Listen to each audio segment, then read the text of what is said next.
Selamat malam semua. Selamat malam kawan-kawan masyarakat adat di seluruh tanah Papua dan seluruh dunia. Ya, di sini kami akan bahas mengapa masyarakat adat menuntut tutup Freeport harus segera ditutup, dan masyarakat adat meminta otonomi khusus dikembalikan lagi ke Jakarta. Nah, di sini dua hal ini yang menjadi pokok diskusi kita hari ini. Mengapa masyarakat adat menolak kehadiran PT Freeport di wilayah adat? Karena PT Freeport hadir tanpa sepengetahuan masyarakat adat, dan Freeport sendiri sejarahnya dia hadir di wilayah adat Papua, lebih khusus di Timika. Itu dia hadir sebagai pencuri dan sangat ilegal kehadirannya di wilayah adat kami. Mengapa kami tidak sepakat dengan kehadiran Freeport? Karena dia datang menghancurkan sumber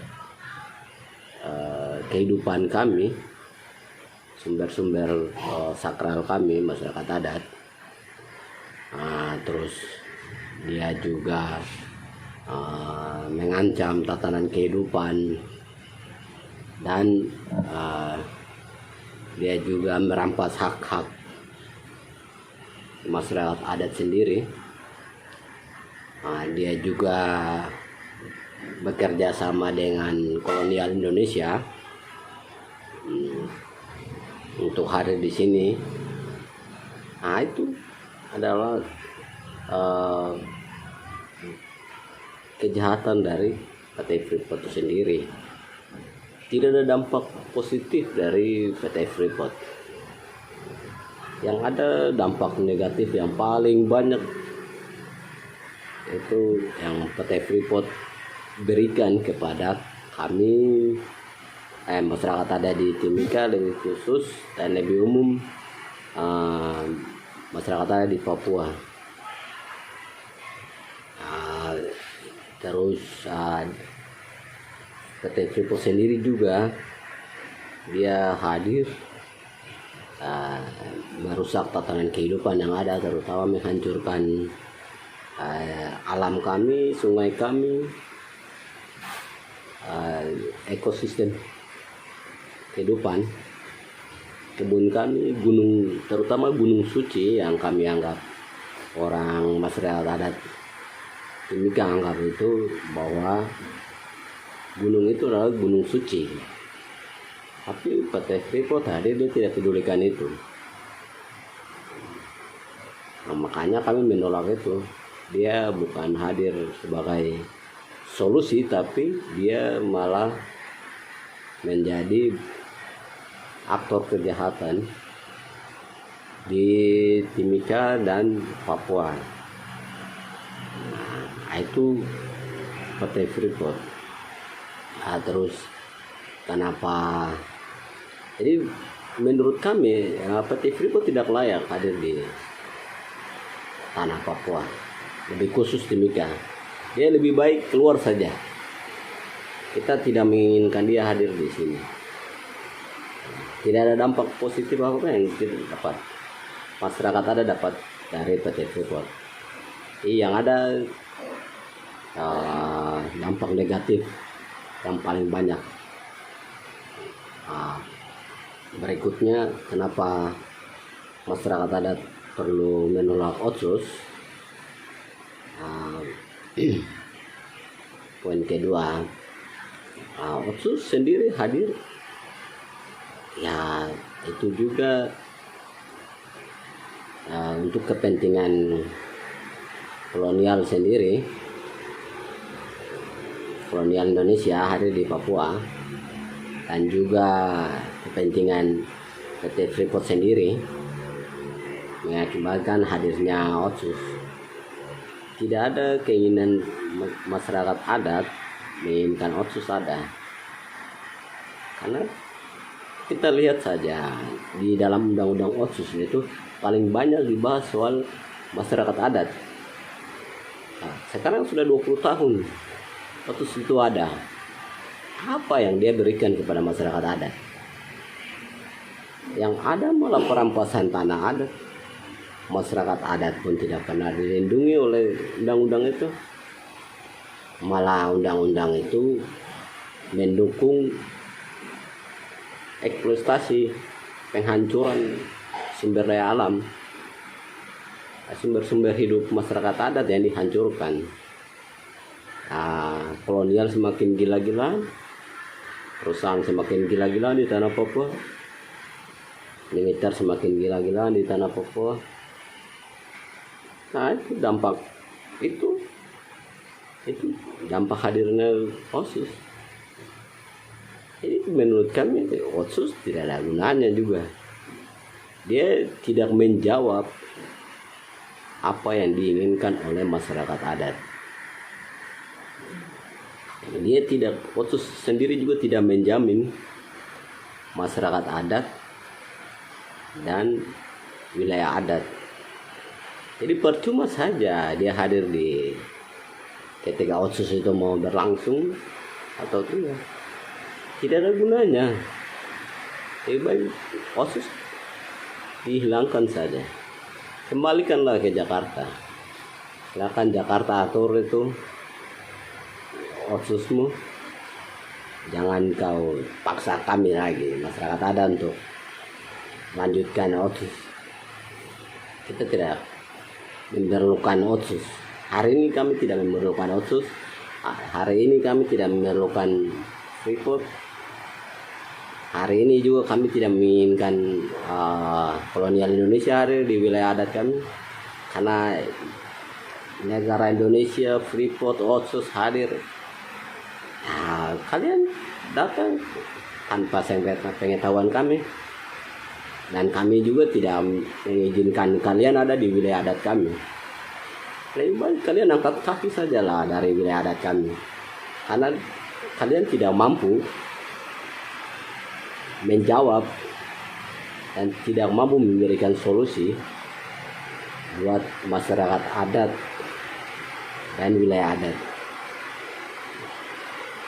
Freeport, otonomi khusus, kolonial Indonesia, militer Indonesia, kalian hadir di wilayah adat itu menghancurkan. Yang ada kalian hancurkan wilayah adat kami, habis itu kalian bunuh kami semua, tangkap kami semua, siksa kan.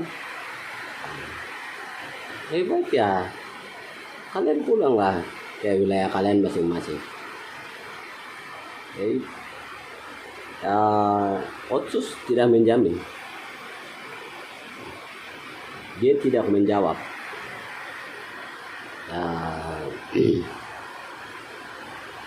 Tidak bisa menjamin kehidupan masyarakat adat, juga menjamin wilayah adat, tanah-tanah adat yang ada di Papua. Dia malah memberikan izin kepada perusahaan-perusahaan asing. Sekarang perusahaan-perusahaan asing di wilayah adat Papua lagi gila-gilaan. Lihat saya di Merauke, lihat saya di Sorong, lihat saya di Nabire, lihat saya di Timika,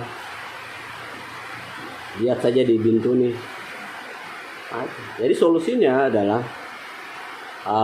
Freeport harus ditutup, dan Otsus kami tolak masyarakat adat karena tidak ada gunanya. Freeport pun tidak ada gunanya buat kami masyarakat adat. Dan yang paling penting adalah ya sudah, kolonial Indonesia harus menghormati hak-hak masyarakat adat. Karena kami juga punya hak untuk menentukan hidup kami di wilayah adat kami. Jadi lebih baik sudahlah, berikan itu. Solusi yang paling manusiawi dan paling demokratis adalah berikan kami kebebasan untuk menentukan nasib sendiri. Itu solusi paling demokratis dan paling manusiawi. Terima kasih. Selamat malam. Kalau ya sebelumnya selamat malam untuk kita semua. Kalau saya kasih alasan soal 3 hal, tolak otsus dan tutup Freeport, kemudian solusi apa yang nanti diberikan. Jadi soal Freeport, bagi masyarakat adat di Timika, kami masyarakat adat independen Timika adalah akar dari semua persoalan yang ada di tanah Papua. Itu pertama, bahwa Freeport sebagai sumber konflik, dia aktor yang jelas sampai saat ini masih eksis dan terus bermain dengan berbagai cara, dengan bentuk polanya. Kemudian soal kami masyarakat adat di Timika sudah banyak mengalami perubahan dari nilai-nilai, dari pola perilaku, corak kehidupan, hal-hal yang berkaitan dengan tradisi-tradisi itu mengalami perubahan. Yang paling kelihatan adalah bagaimana kami mengalami alienasi, mengalami keterasingan. Jika kita lihat bahwa tanah itu sebagai mama, filosofi dari seorang mama sekarang sudah berubah. Ya, jadi dia sudah mengambil itu.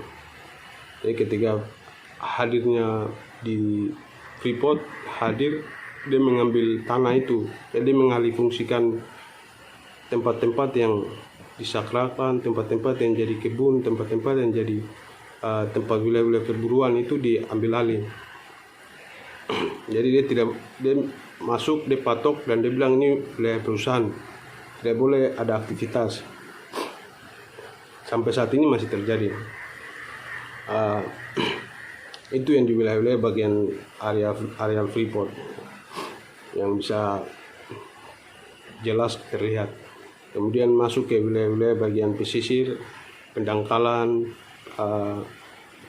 lari ke Mimika Timur sampai ke Otakwa, itu banyak sekali kasus yang dapat dilihat bahwa ada kejadian bagaimana perahu terbalik karena air yang harusnya dalam itu mengalami pendangkalan. Itu bagian pesisir. Kemudian kita masuk di wilayah kota. Di wilayah kota, kalau Anda bilang, banyak masyarakat umumnya bicara bahwa Freeport sudah kasih uang banyak-banyak, dia sudah lewat berbagai lembaga dan yayasan sudah kasih uang. Ya, itu benar. Jadi itu benar. Tapi jadi pertanyaan begini, apa yang Freeport dikasih? Apakah itu cukup? Apa yang Freeport diambil terus dikasih itu seimbang atau tidak? Begitu.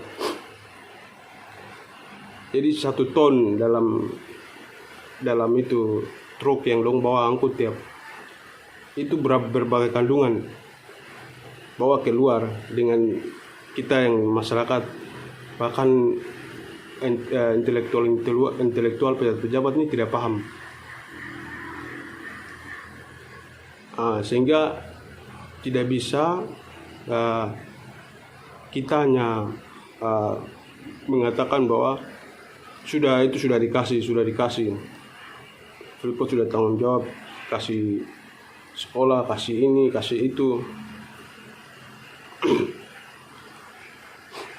Sejatinya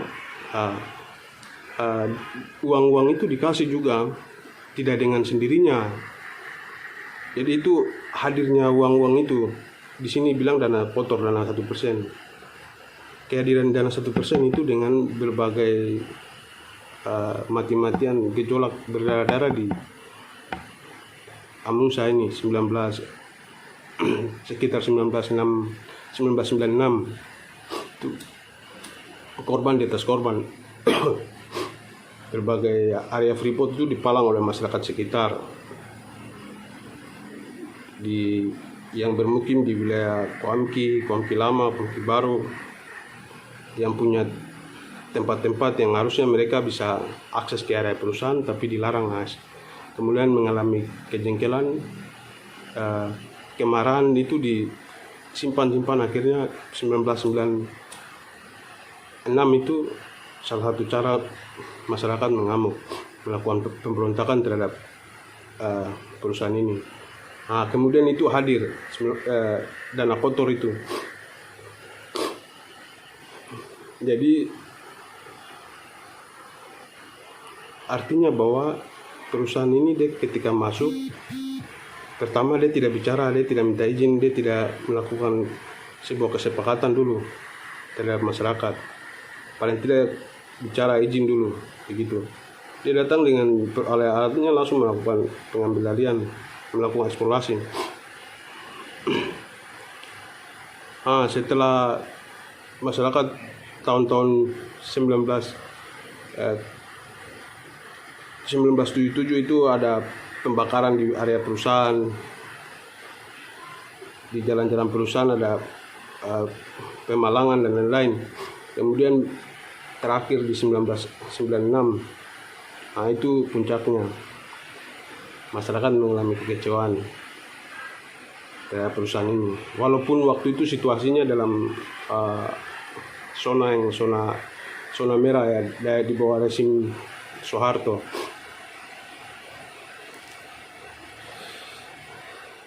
Ya, itu apa yang dia terjadi di wilayah perkotaan. Jadi Freeport ini dia masuk, dia tidak hanya merusak lingkungan dan lain-lain, tapi dia mengubah nilai-nilai tatanan-tatanan yang ada di masyarakat itu. Jadi yang harusnya orang asli di situ, orang umum melihat tempat itu sakral, diubah pandangannya begitu. Yang harus anak laki-laki ini ke kebun dengan bapak, anak ini mengalami pola pikir yang berbeda. Dia harus mengikuti hal-hal yang di luar dari kebiasaan orang ini. Kayak begitu, banyak kasus, banyak contoh.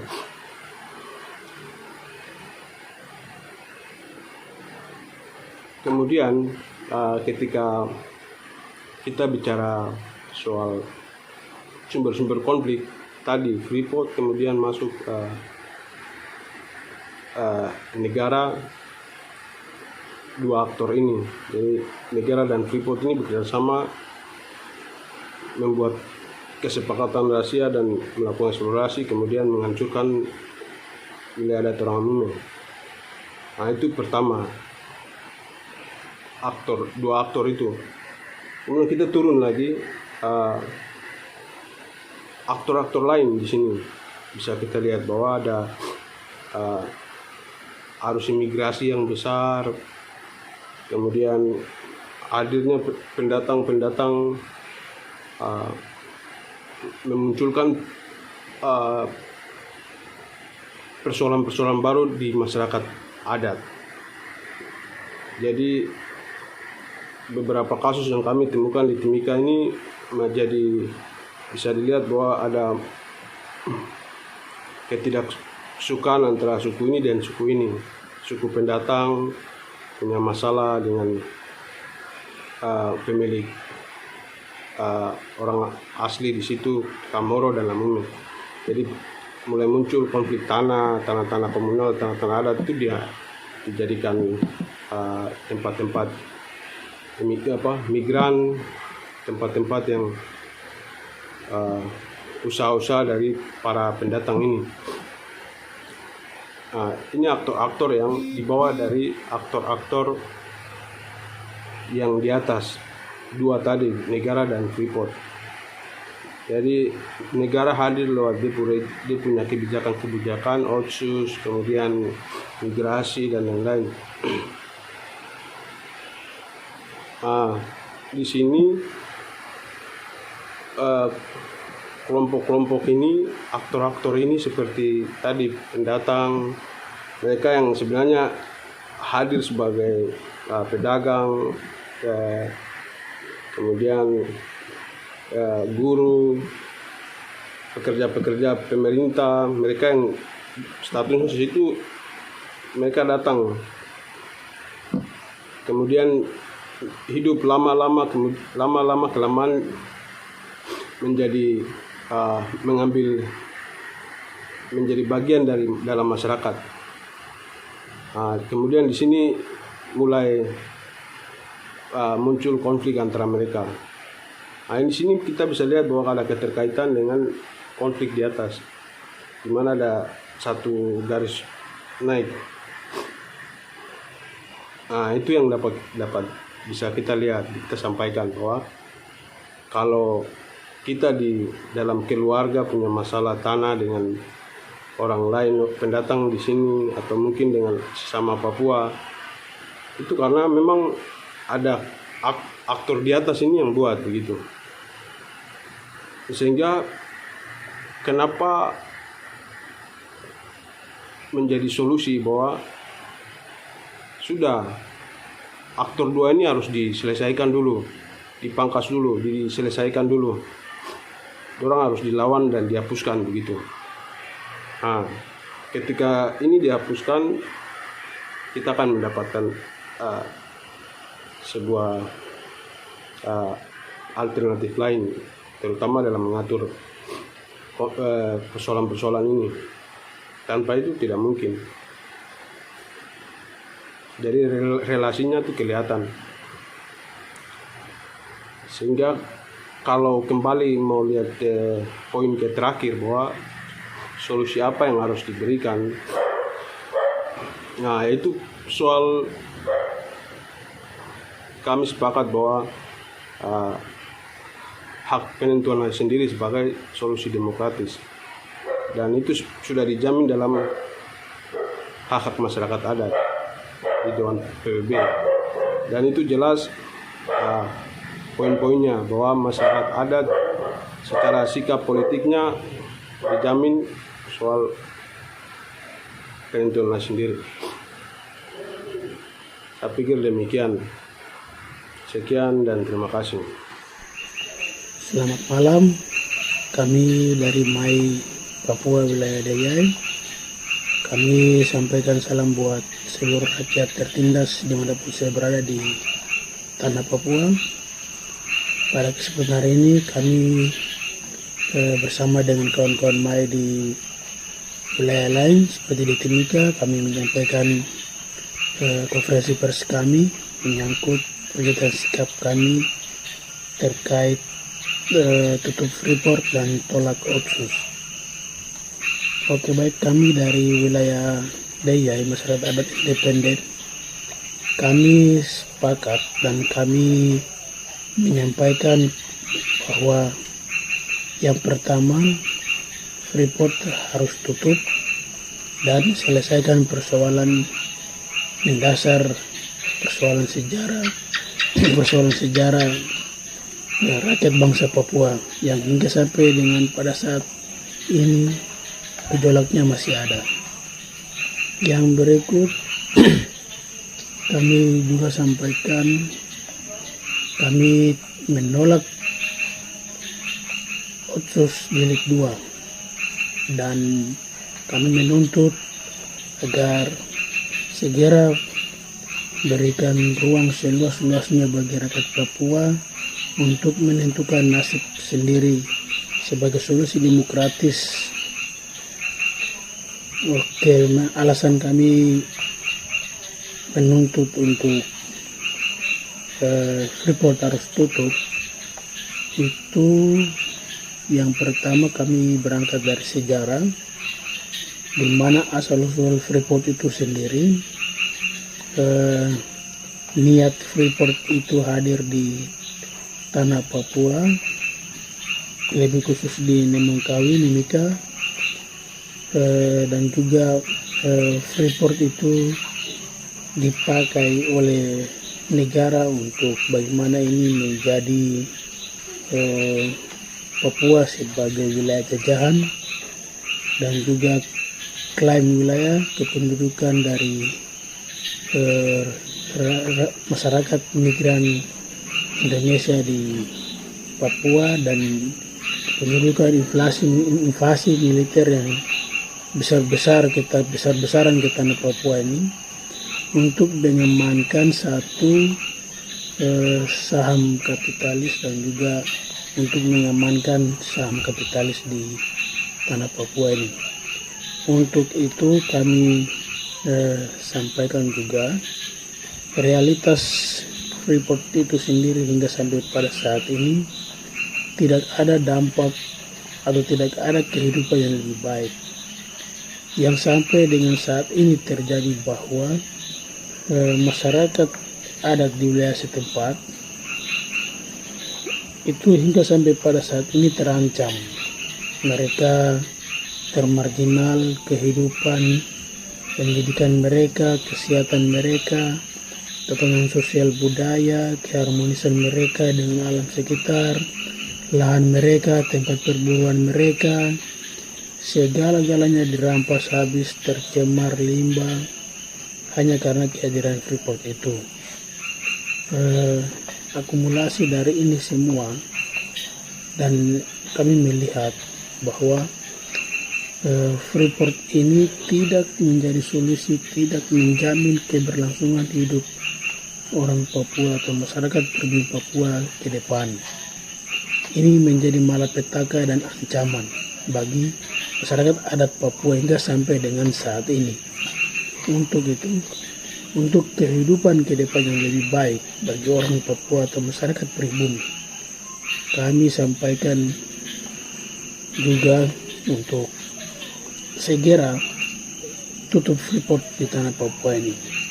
Dan kami juga sampaikan dukungan kami ke wilayah-wilayah Pasifik Selatan dan juga negara-negara yang menentang keberadaan imperialisme, menentang keberadaan dominannya militerisme, dan juga ruang demokrasi yang semakin dibungkam ini. Kami mengundang solidaritas bersama untuk melihat ini semua, dan bersama-sama kita melawan ini semua, menghentikan ini semua. Yang berikut, mengapa kami juga tolak otonomi khusus atau OTKHUS.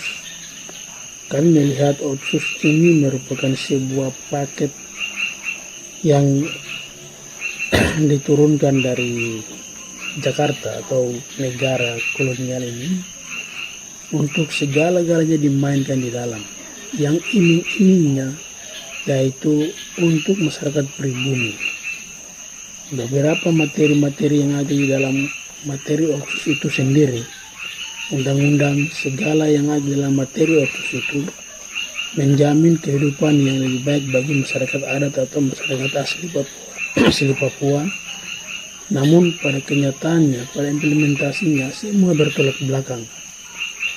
Hingga sampai pada saat ini kami bisa lihat, kami bisa menyaksikan, kami bisa merasakan sendiri bagaimana pendidikan yang susah payah kami tempuh, bagaimana kesehatan yang dengan setengah mati kami harus berobat. Segala-galanya, semua yang hari ini terjadi atas tanah Papua ini berasal dari keringat orang Papua itu sendiri. Setelah sumber daya alamnya dihisap, kemudian itu diolah menjadi OTKHUS, dan OTKHUS itu sendiri, yaitu misalnya seperti OTKHUS itu dilihat dari undang-undangnya dan juga dilihat dari dananya. Hingga sampai pada saat ini orang Papua tidak memperdulikan soal apa itu OTKHUS, tapi hari orang Papua berpikir apa yang OTKHUS bisa berikan. Untuk itu kami melihat yang OTKHUS bisa berikan sehingga dengan hari ini dan ke depan, bahwa suatu ancaman, suatu bom waktu, malapetaka dan membahayakan urgent hingga sampai saat ini. Untuk itu kami memanggil untuk semua masyarakat di seluruh tanah Papua, bahkan di luar dari tanah Papua, untuk bersama-sama kami melihat ini, untuk bagaimana membawa nasib rakyat bangsa Papua ini ke depan. Dan juga kami sampaikan bahwa alasan-alasan kami menolak otonomi khusus itu berangkat dari hal-hal yang mendasar, hal-hal yang menjadi paket kolonial, hal-hal yang bisa bagaimana mengemaskan maksud dan tujuan kapitalisme itu berjaya dan lain sebagainya. Untuk itu kami melihat, kami menganalisa ini ke depan, dan ini bisa menjadi ancaman bagi generasi penerus bangsa Papua ini. Untuk itu kami meminta dan kami menuntut agar otsus itu kami tolak. Atas dasar ini, otsus kami tolak, Freeport itu harus tutup, dan segera panggil seluruh rakyat Papua di tanah Papua untuk membuka ruang selebar-lebarnya dan menanyakan kepada semua rakyat Papua apa yang diinginkan. Apa itu otsus, apa itu merdeka sendiri, atau bergabung. Tanyakan kepada rakyat Papua apa yang rakyat Papua mau. Buka ruang sebesar-besarnya bagi rakyat Papua untuk menentukan nasibnya sendiri sebagai solusi demokratis di atas tanah Papua. Dan kami juga menentang untuk stop pengiriman militer organik non-organik ke seluruh tanah Papua dan tarik militer yang ada. Stop pendekatan militeristik, stop pengamanan militeristik di seluruh tanah Papua. Buka ruang demokrasi, buka ruang dan akses jurnalis untuk bebas meliputi tanah Papua. Ini tuntutan kami. Salam kami, Mai, Masyarakat Adat Independen Papua Wilayah Deyan. Selamat malam dan salam merdeka. Konferensi pers Masyarakat Adat Independen dengan tema tutup Freeport dan tolak Otsus Jilid 2. Berikan hak penentuan nasib sendiri bagi rakyat Papua sebagai solusi demokratis. Pernyataan sikap.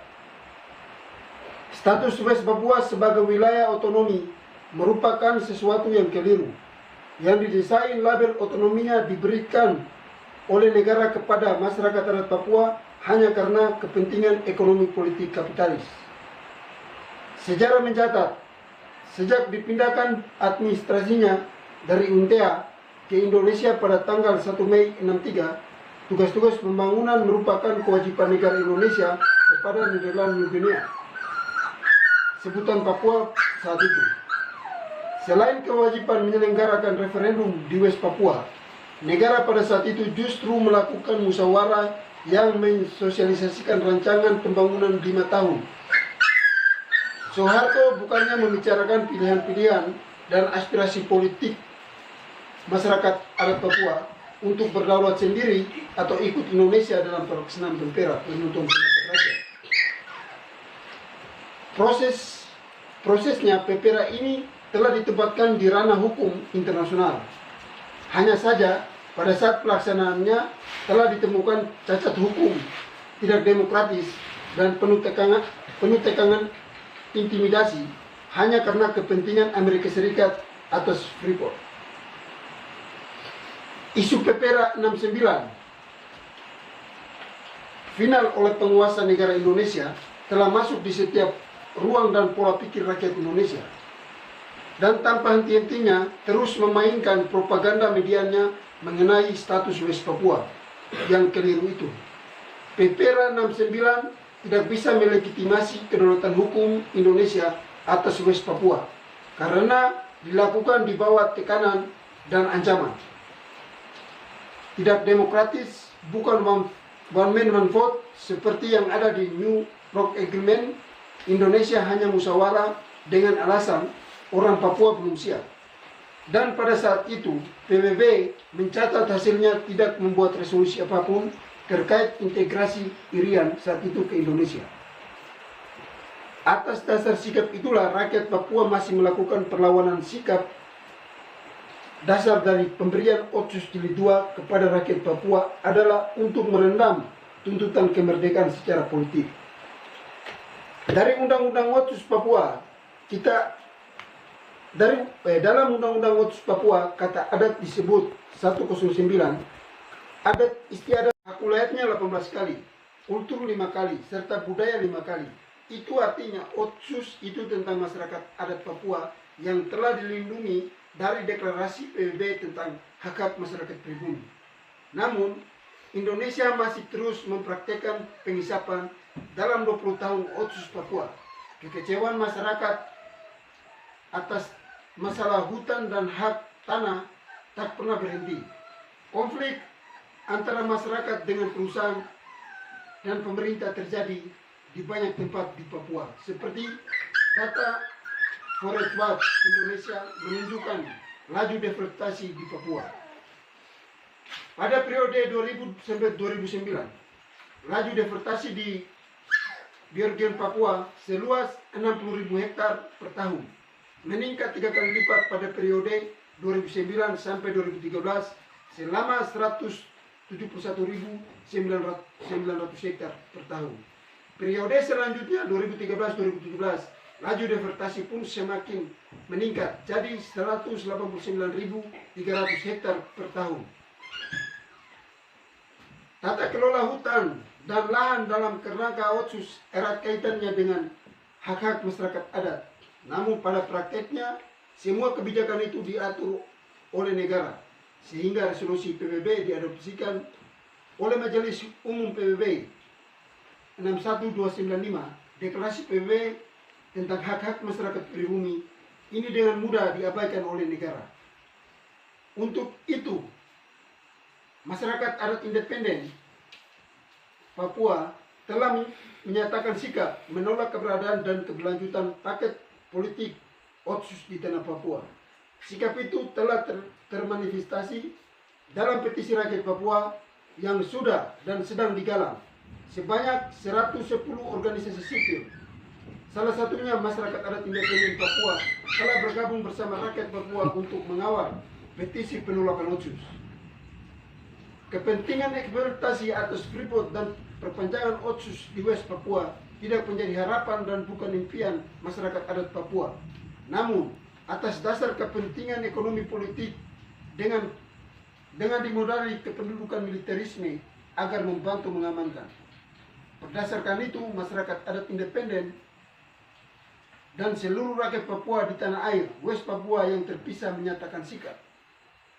1. Tutup Freeport sebagai dalang dan seluruh perusahaan asing di tanah Papua. 2.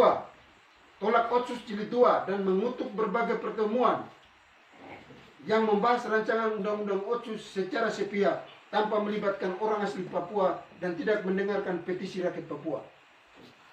Ketiga, tarik militer organik dan non-organik dan stop pengiriman militer di seluruh tanah Papua. 4. Freeport dan Otsus telah mengabaikan hak-hak masyarakat pribumi melalui deklarasi PBB tentang hak-hak masyarakat pribumi. Segera berikan rakyat West Papua menentukan nasib sendiri sebagai solusi demokratis. Kelima, negara Indonesia berhenti klaim tanah adat dan memberikan izin kepada perusahaan asing dan nasional. 6. Hentikan penanaman kelapa sawit di seluruh wilayah Papua. 7. Tolak transmigrasi sebagai proyek kolonial di atas tanah adat Papua. Timika 10 Juli 2021. Sekian dan terima kasih.